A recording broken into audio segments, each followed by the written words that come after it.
Hi hello అండి, నేను మీ Shweta. Welcome to my YouTube channel అమ్మాయి గారి వంటలు. టుడే రెసిపీ ఈస్ కట్టె పొంగలి. చివరి శ్రావణ శుక్రవారం రోజు అమ్మవారికి ఇలా కట్టె పొంగలిని చేసి నైవేద్యంగా సమర్పించండి. గుడిలో అమ్మవారికి ప్రసాదంగా పెట్టే కట్టె పొంగలిని ఎలా తయారు చేసుకోవాలో చూద్దాం. Let us start the recipe.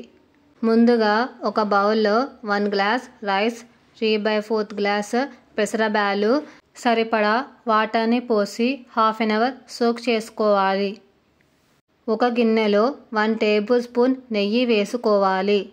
నెయ్యి హీట్ అయ్యాక హాఫ్ అన్ అవర్ నానబెట్టుకొని నీళ్ళన్నీ వంపేసిన బియ్యం, పెసరబ్యాలను వేసి నేతిలో ఫ్రై చేసుకోవాలి.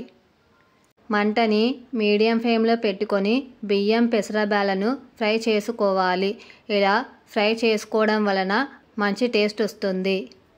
ఫ్రై చేసుకున్న బియ్యం, పెసరబ్యాలను కుక్కర్లోకి ట్రాన్స్ఫర్ చేసుకోవాలి. ఇప్పుడు అందులో 6 గ్లాస్ ఆఫ్ వాటర్ వేసుకోవాలి. అంటే 1 గ్లాస్ బియ్యంకి 3 గ్లాసుల వాటర్ తీసుకోవాలి. ఇలా కొలతల ప్రకారం తీసుకుంటే పొంగలి పర్ఫెక్ట్గా కుదురుతుంది.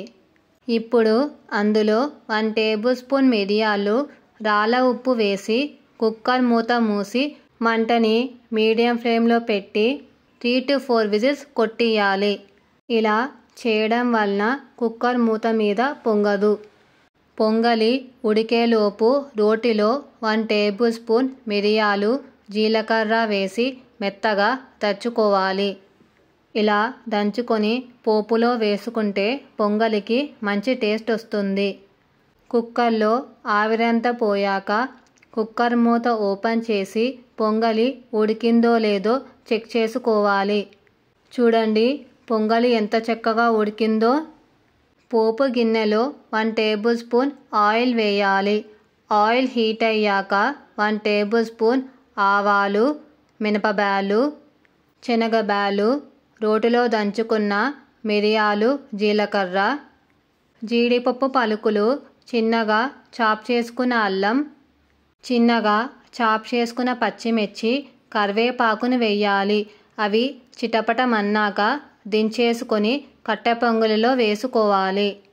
అంతే, గుడిలో అమ్మవారికి నైవేద్యంగా పెట్టే కట్టె పొంగలి రెడీ. కట్టె పొంగలిని ఒక బౌల్లో సర్వ్ చేసుకోవాలి. మీకు ఈ రెసిపీ నచ్చితే ఒక లైక్ చేయండి. మీ లైక్ నాకు బూస్టప్ని ఇస్తుంది. అలాగే మీ ఫ్రెండ్స్కి, రిలేటివ్స్కి షేర్ చేసి మరిన్ని వీడియోస్ కోసం ఛానల్ని సబ్స్క్రైబ్ చేసుకొని వీలైతే రెసిపీని ట్రై చేసి ఫీడ్బ్యాక్ రూపంలో నాకు కమెంట్ చేయడం మాత్రం మర్చిపోకండి.